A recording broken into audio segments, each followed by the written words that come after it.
dramáticos del siglo de oro y eso que suelo llamar la constelación está compuesta principalmente de tres nombres: Lope de Vega, Tirso de Molina y Calderón. Son tres figuras que no son las únicas, ni mucho menos, pero son unas figuras de una magnitud que asombra. Hay un rasgo común a todos ellos y que tiene importancia, mucha importancia. Eran de una fecundidad asombrosa.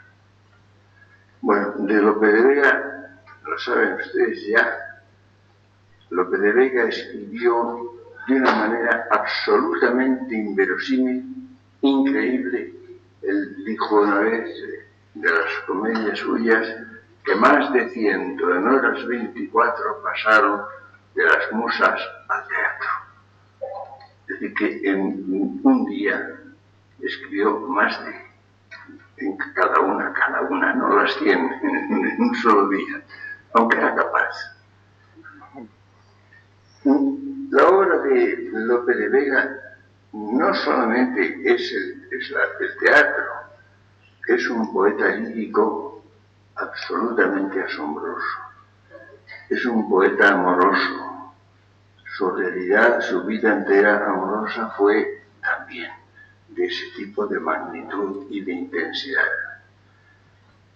Escribió una obra en prosa muy importante que es La Dorotea, acción en prosa. La subtitula libro extraordinario, libro realmente espléndido y que no es teatro, no es poesía lírica, que es breve. Se ha leído poco. Yo conozco a pocas personas que hayan leído La Dorotea y es un libro verdaderamente fantástico. Como ven ustedes, la figura de Lope de Vega es de una magnitud, de una intensidad en todos los órdenes. Era un hombre profundamente religioso, fue sacerdote, pero antes de ser sacerdote y después de serlo, tuvo infinitos amores. Y eran amores, además, no solamente eran vida sexual, no, eran amores también. Es una figura de esas que no se comprende.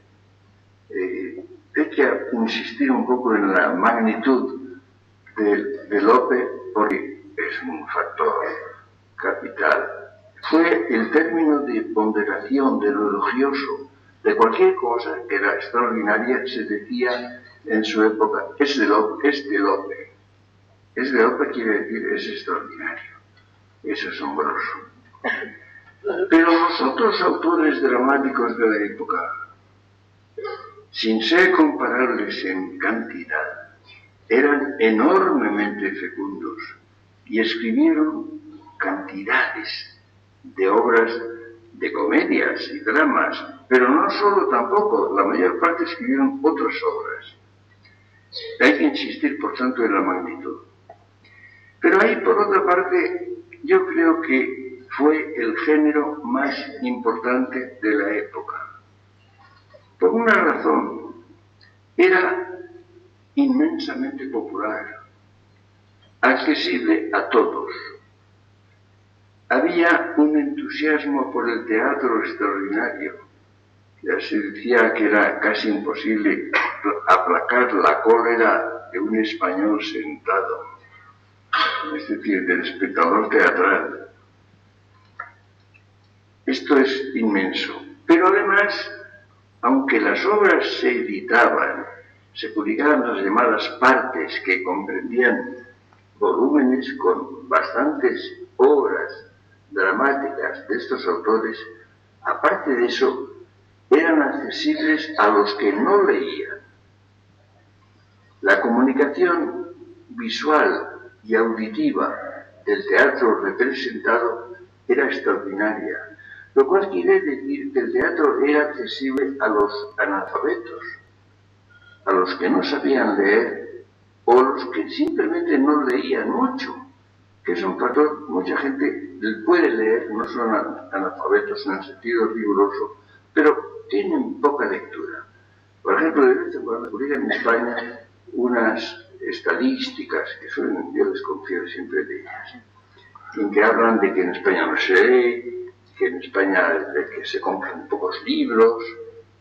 Me gustaría que se compraran más, pero se compran bastantes. Y por supuesto, eso lo consideran como un signo de poca cultura. Bueno, en realidad la cosa es más complicada, porque mucha gente que puede leer no lee, o mucha gente no compra libros. Y entonces en las estadísticas eso aparece. Si a mí me preguntan si yo compro hipopótamos, ¿cuántos hipopótamos compro usted? Yo digo, yo no compro hipopótamos. No es pocos ni muchos, es que no compro hipopótamos. Hay gente que no compra libros, pero no quiere decir que no puede comprarlos. Y sobre todo que no puede leerlos, o que tal vez los lee. Si ustedes consideran ahora a este fraile de la Merced, Tirso de Molina, Gabriel Telles, hombre muy distinguido, que naturalmente al lado de Lope de Vega parece un pigmeo como escritor, escribió una obra enorme también, grandísima. Fue personaje importante en la Orden de la Merced. Estuvo más o menos confinado en Soria por ciertas dificultades con las autoridades de la Orden. Estuvo en América, estuvo en Santo Domingo. Estos hombres tenían tiempo para todo lo más. Lope de Vega fue combatiente en tierra y en mar. También lo fue Calderón. Calderón, que fue también sacerdote. Ustedes lo fueron en alguna fase de su vida. Tirso de Molina prácticamente toda su vida. Pero también Calderón fue combatiente en tierra, combatiente en las guerras de finales del siglo XVII. Y escribió también enormemente, no comparable. Si ponemos primero a Lope de Vega, los otros quedan relegados a un segundo puesto, pero un segundo puesto superior al de casi todos los autores de todas las épocas. Lo cual quiere decir que la influencia de los dramaturgos, la influencia de estos autores, fue inmensa. Pero además fue inmensa por su contenido. Las comedias, los dramas, los autos sacramentales. Acabo de nombrar los autos sacramentales, especialmente obra de Calderón. Y esto marca un rasgo del teatro de esta época, que es el carácter religioso. Ustedes saben que en España había un ambiente religioso enormemente importante e intenso, porque España se había constituido identificada con el cristianismo.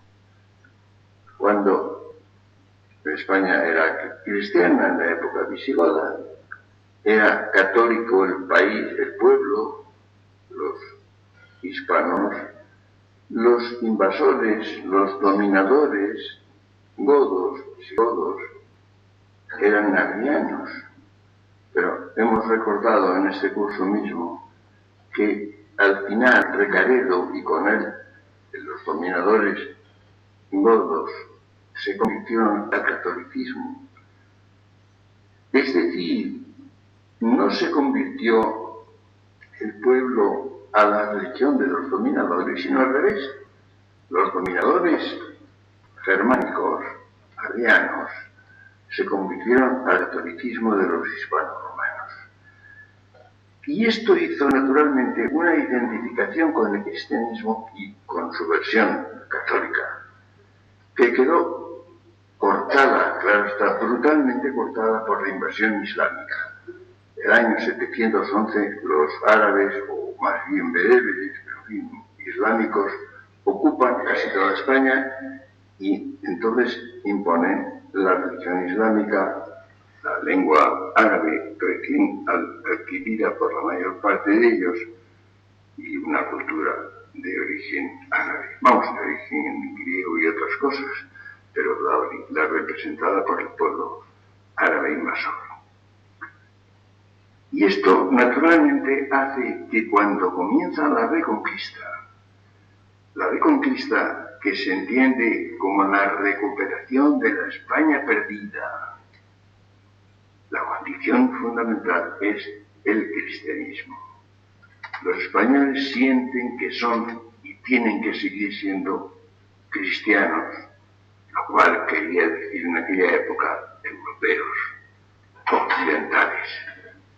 Y esto produce ese rasgo de identificación entre España y el cristianismo que no es ninguna casualidad y que es algo que añade un carácter muy propio a España entre los otros países europeos que eran también cristianos. Toda Europa era cristiana, pero lo era. El caso de España era algo más. Se identificaba con el cristianismo. España fue un país europeo más que los demás, porque quiso serlo, porque tenía que serlo, porque al interpretarse como un país cristiano se entendía como europeo, como occidental. Los demás países eran cristianos, eran europeos, pero eran eso porque ¿qué iban a ser? No podían ser otra cosa. Esta es la diferencia. Esto hace, por tanto, que este género literario, que es el teatro, el drama, la comedia, accesible a todos, que en cantidades inmensas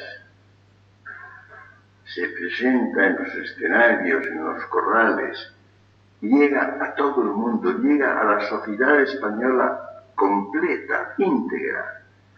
Es de una influencia que es superior a lo que era meramente, solamente leído por diferentes grupos sociales, por diferentes sectores de la sociedad.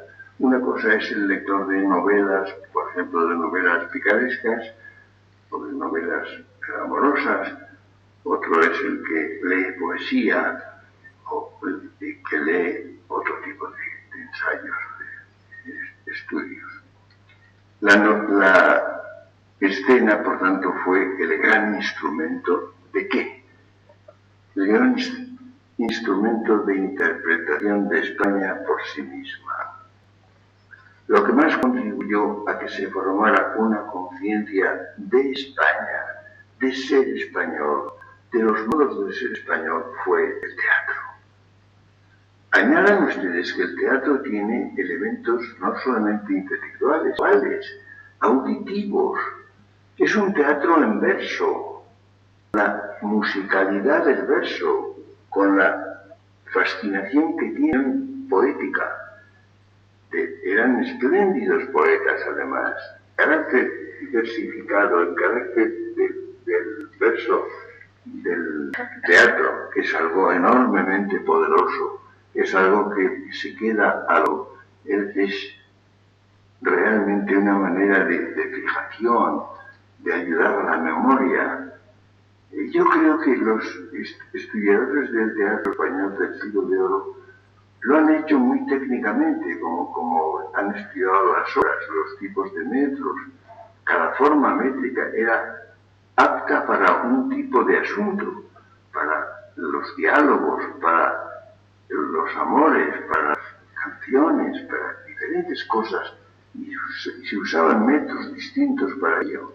Todo eso tiene una eficacia, un influjo sobre el oyente, además espectador, y que luego puede ser lector.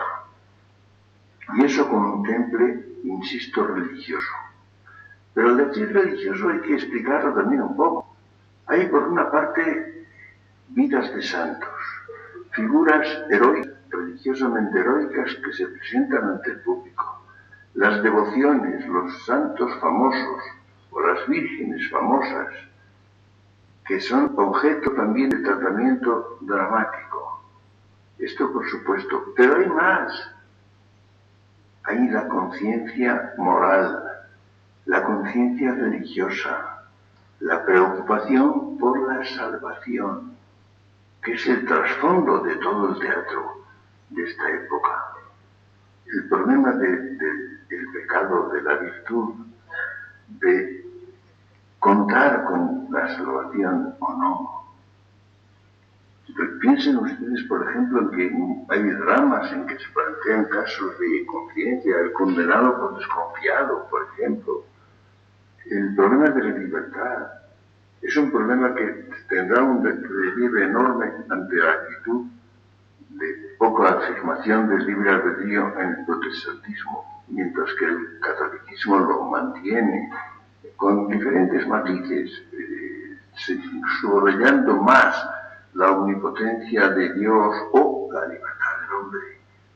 Pero ahí está el trasfondo moral, el trasfondo de la salvación, de la actitud de cómo el pecador, el bandido, por ejemplo, puede salvarse, y en cambio, por confiar demasiado, el que está en una vida virtuosa, al final se condena. O piensen ustedes, por ejemplo, en el caso de la figura de Don Juan Tenorio. ¿Qué ocurre con esto? ¿Se salva o no? El bordador de Sevilla, el convidado de piedra de Tirso de Molina, que es la primera gran versión dramática del mito de Don Juan. Hay, por cierto, un ensayo delicioso de Azorín. Está escribiendo el burlador, su autor, y ha confesado a unas damas elegantes, simpáticas, ligeras, que confiesan sus pecados amorosos, y bueno, y son simpáticas, son bellísimas, son en definitiva buenas en algún sentido, aunque pequen, y el autor dramático al final se siente inclinado a la benevolencia y salva a Don Juan. Pero después tiene otra penitente, y es una mujer que va con un niño, que ha tenido a ese niño, y es una mujer que ha pasado una vida muy dura, que ha sufrido mucho, que está abandonada por su amante, con un niño doliente, menesteroso. Y entonces vuelve a reflexionar Tirso de Molina y vuelve a sus cuartillas, a sus papeles, y condena a Don Juan, porque esto no es esa frívola, elegante inmoralidad de las damas, que bueno, todo es superficial. Esto es un drama profundo, es una mujer y un niño desgraciados por el burlador, el seductor que las ha abandonado, y al final lo manda al infierno. Es un ensayo delicioso y profundo también. Ven ustedes que hay esa raíz religiosa, pero llega más, especialmente en Calderón. Calderón escribe autos sacramentales, innumerables autos sacramentales, en que trata con mucha competencia, con mucho conocimiento teológico, toda una serie de aspectos profundos de la religión, de la moral religiosa y de la religión como tal, del aspecto dogmático, de los diferentes aspectos de la religión. Es curioso que estos autos sacramentales eran vistos y oídos y entendidos por las masas más corrientes del país. Yo pienso, se podría hacer un estudio comparativo.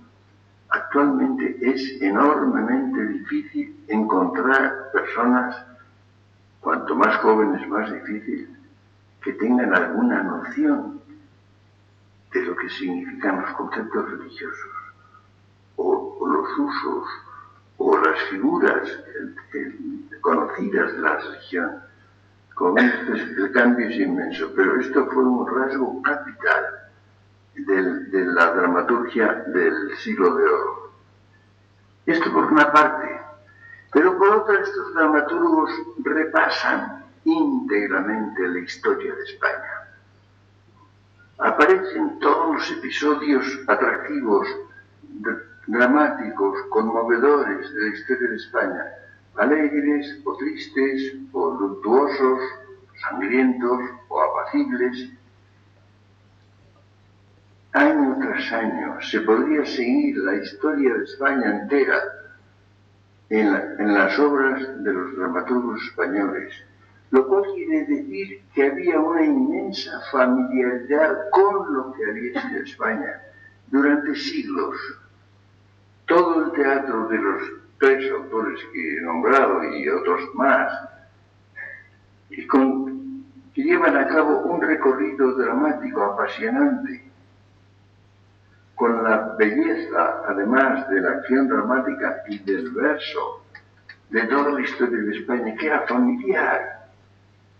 Y por cierto, si ustedes reparan en el contenido, verán que los dramaturgos españoles presentan a los personajes luchando ¿contra quién? Contra los infieles, contra los musulmanes que ocupaban España, en medio de la admiración por ellos, de la simpatía, de los amores entre moros y cristianos, o entre cristianos y moras. 3 morillas me enamoran en Jaén, Aisha, Fátima y María. 3 morillas tan garridas iban a coger olivas. Bueno, esto está en el romancero, está en las canciones populares, está en el teatro constantemente. Pero, en cambio, no luchan apenas entre cristianos. Apenas hay episodios de lucha entre españoles cristianos. La lucha se reserva para el infiel, para el enemigo, el ocupante del territorio español. Se trata de recuperar, de que la España perdida sea recuperada.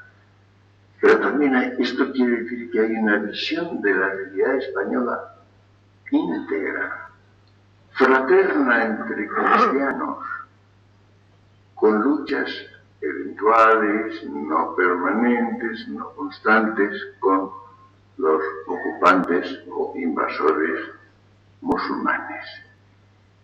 Y esto también es el factor capital en ese teatro de los siglos XVI y XVII. Pero hay más cosas. Hay una actitud heroica.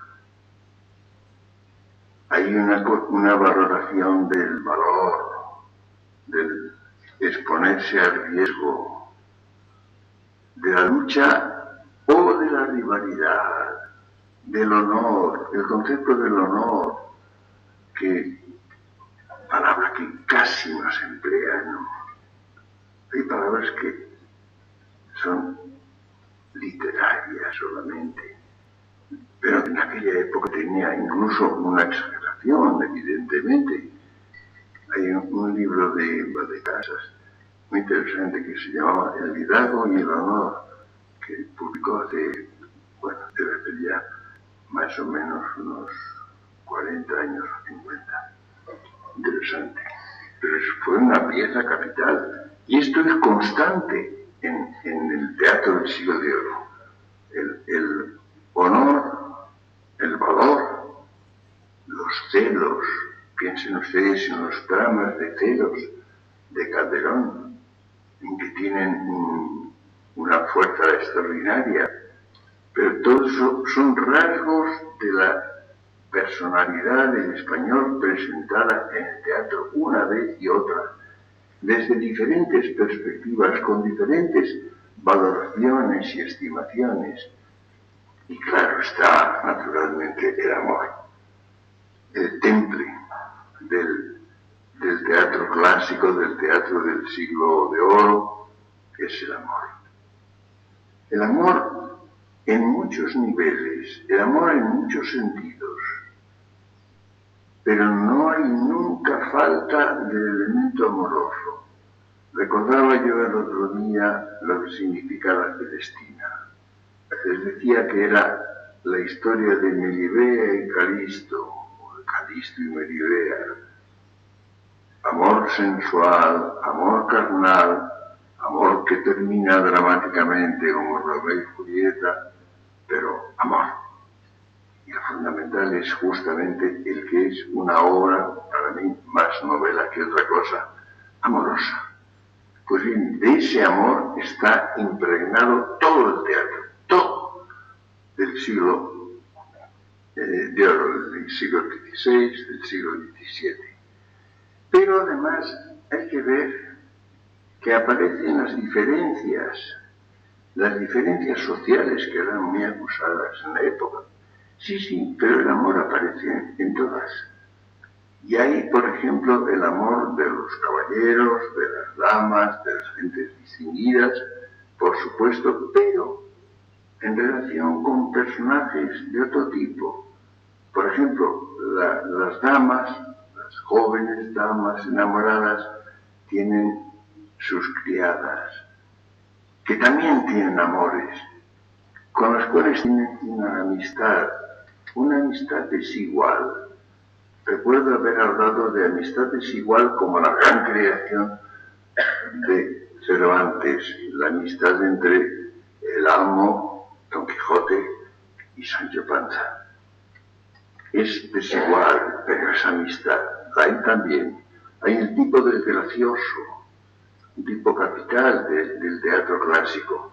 El gracioso que pertenece a otro nivel social, a otra clase social, que tiene otras apetencias, otros deseos, pero que también tiene una capacidad amorosa, una vocación de persona amorosa, y que es también amigo, en cierto modo, del caballero, incluso del aristócrata más encopetado.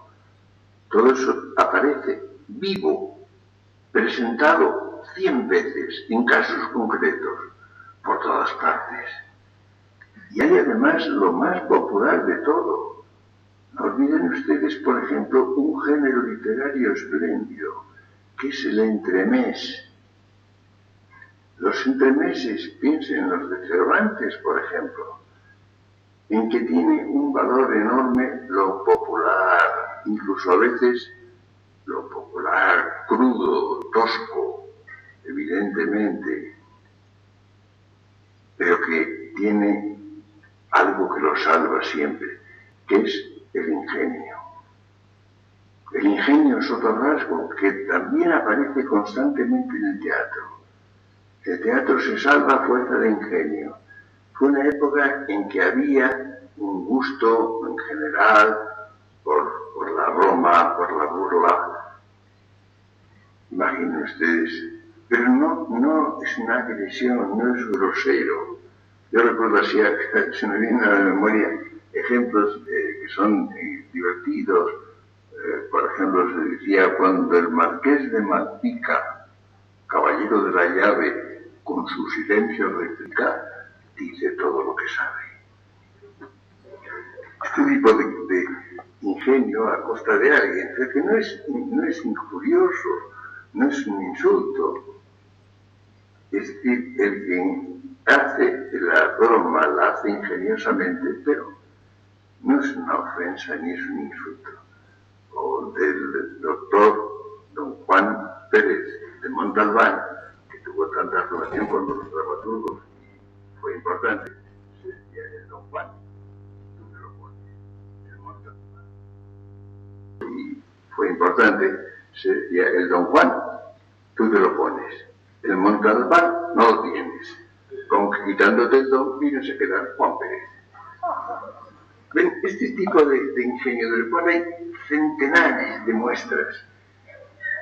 Pues esto evidentemente es otro elemento que completa lo que era el teatro, lo que eran los dramas, lo que eran las comedias. Los entremeses, por supuesto, que son deliciosos en general. Los de Cervantes son impresionantes. Como ven ustedes, es un género que cualitativamente y cuantitativamente es probablemente lo más importante que ha acontecido a la sociedad española de esos 2 siglos. Es decir, lo que más ha contribuido a formar la sociedad española, su unidad. Es curioso, por ejemplo, el que no existe hostilidad interna entre españoles en modo alguno. Cuando hay referencias, por ejemplo, regionales o comarcales, todas son simpáticas, ¿no? Están todo lleno de frases. Ustedes saben, por ejemplo, que los secretarios de los reyes de España en estos siglos eran casi siempre, quizás siempre, vascos, vizcaínos, que se decía. Y se dice, vizcaíno es el hierro que os encargo, corto en palabras de las obras largas. Y cuando luchan Don Quijote y el vizcaíno, Quijote, la figura del vizcaíno es una figura llena de dignidad, de valor y de mantenerse con la conciencia de lo que es naturalmente un español, más un español como Don Quijote, pero vasco, con una conciencia de su condición de vizcaíno. Y esto ocurre por todas partes. Esto lo hay, de modo que ven ustedes, una actitud cordial, elogiosa, y cierta simpatía por Inglaterra a pesar de las guerras frecuentes. Es decir, yo creo que en general el teatro en esta época ha sido un instrumento de formación de las naciones, de la conciencia de cada país, de cada pueblo, pero en España de un modo eminente. Si se pudiera analizar con cierto detalle, no es fácil hacerlo, porque hace falta conocer, por ejemplo, el teatro y la situación social de países que no son el propio y que se conocen menos, de modo que es difícil hacerlo bien, hacerlo con conocimiento. Inglaterra, por ejemplo, sí, es evidente que el teatro de la época de Isabel I, sobre todo, contribuyó enormemente a la formación de lo que fue Inglaterra, la conciencia de Inglaterra y el carácter inglés también. En Francia, por supuesto, pero fíjense, quiero señalar de paso algunas diferencias. Ustedes piensen, el teatro francés está mucho más impregnado de una tradición clásica, incluso yo en griego latino. Por otra parte, el uso del verso, que es bellísimo, por supuesto, pero el verso dramático en el teatro francés es el alejandrino. El alejandrino es un poco monótono, es solemne, no tiene apenas variedad. Hay una especie de monotonía habitual en el verso francés, y especialmente en el verso dramático. A diferencia de esa variedad enorme de metros, de rimas, de combinaciones, de fondo popular, coloquial, que es compatible con el mayor refinamiento literario y lírico. Es decir, si se analiza no ya como un recurso técnico puramente literario el verso, sino por sus posibles efectos sobre el que lo oye, sobre el que recibe la versión auditiva de los sentimientos, de las diferentes pasiones, de los temples, de los diferentes estados de ánimo. Como comprenden ustedes, esta obra dramática, piensen en la creación de grandes obras que han quedado como símbolos, no digamos Lope de Vega, pero piensen ustedes en Fuenteovejuna, en el Peribáñez y Comendador de Ocaña, en El perro del hortelano, que hemos podido ver hace poco tiempo en cine y en verso, lo cual estaba realmente muy bien, era muy interesante. Piensen en la historia de España en un momento delicadísimo, como aparece en la obra de Tirso de Molina, que es la madre de Fernando IV el Emplazado, que lleva admirablemente la difícil situación de la Castilla de entonces, o piensen en Calderón. Calderón hablaba de lo religioso, de la dimensión religiosa. De Calderón se habla constantemente de los dramas de celos. A secreto agravio, secreta venganza. O los otros dramas de celos. Pero evidentemente se olvidan las comedias de enredo, las comedias de amores, de aventura, que son tan divertidas, tan desenfadadas, tan ingeniosas, tan alegres. O El alcalde de Zalamea, otra de las obras que han quedado consagradas, en que ahí está el honor del alcalde, de un campesino, el honor del pueblo. Los reyes aparecen en general como los que apoyan al que tiene razón, los que apoyan a veces contra la nobleza, contra los nobles más poderosos y a veces abusivos, al pueblo, al labrador, al campesino, al alcalde, es el juez de Zalamea. Pero por otra parte, en Calderón hay el otro lado, el análisis de la vida humana en su profundidad. Piensen ustedes en esa obra que entusiasmó de tal manera a los románticos alemanes a comienzos del siglo XIX, La vida es sueño. La vida es sueño se ha interpretado de muchas maneras. Se ha interpretado con frecuencia mal. Se ha interpretado como una especie de negación de la realidad. Yo creo, de esto hablé hace muchos años, en una reunión shakespeariana en la Universidad de Wisconsin, hace tantos años, que casi en tiempo de Calderón.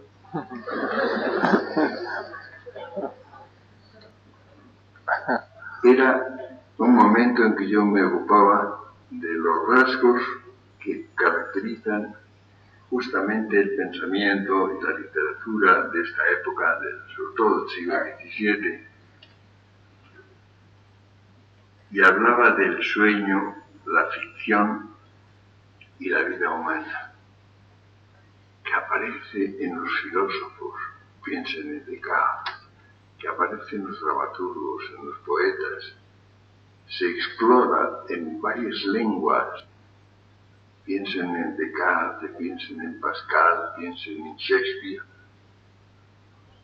En todas partes aparece. Y esto es lo que está en Calderón. Pero en Calderón no hay una negación de la realidad. Lo que hay es la afirmación de la realidad del sueño. Sueño, ficción y vida humana son tres formas de realidad semejantes, convergentes. No son cosas, son ficción literaria, sueño y vida. Piensen ustedes cómo el sentido profundo que tiene la vida de sueño es que no se pierde el obrar bien ni aun en sueños, que hay que obrar bien aunque no se crea en la realidad de lo que está pasando. Y esos versos que dice al final, ustedes recuerden cómo después que Joan se ha portado mal, ha sido violento, Segismundo lo han vuelto a encerrar en la torre, le dicen que no ha vivido nada de lo que ha pasado, que no ha vivido la vida que ha vivido en el palacio con su padre el rey. Se había enamorado de Rosaura y al final dice, solo una mujer amaba, que fue verdad, veo yo, en que todo se acabó y esto solo no se acaba. no existe, no ha habido amores, no existe ni Rosaura, que ha sido sueño. Sí, pero está enamorado. Segismundo sigue enamorado. Solo una mujer amaba, que fue verdad, veo yo, en que todo se acabó, hasta la amada, y esto solo no se acaba. Es la afirmación de la realidad del amor. Justamente, pase lo que pase, aunque no exista nada, aunque no haya habido la historia, ni el palacio, ni la dramática situación que ha vivido, aunque no exista ni siquiera la mujer de la cual sigue enamorado. Ven ustedes la significación que tiene el teatro español de este siglo de oro. Yo creo que el elemento capital de la constitución de la sociedad española en la Edad Moderna y de la interpretación de España como tal, la figura de España, la idea que de España tenemos, o hemos tenido por lo menos hasta mucho tiempo, nace más que de otros géneros, más que de la poesía lírica minoritaria, más que de la estética o de la mística, más que de la novela, aunque hay que hacer la excepción de esa novela única, que es El Quijote, en el cual aparece todo, absolutamente todo, incluso todo lo que acabo de decir. Aparte de eso, la obra teatral, la obra dramática de los 4, 5, 6 autores geniales, acompañados de otros que no eran tan geniales, pero que eran eficaces y que participaban de ese estilo, creo que ha sido vital el factor capital de constitución de esto que llamamos España.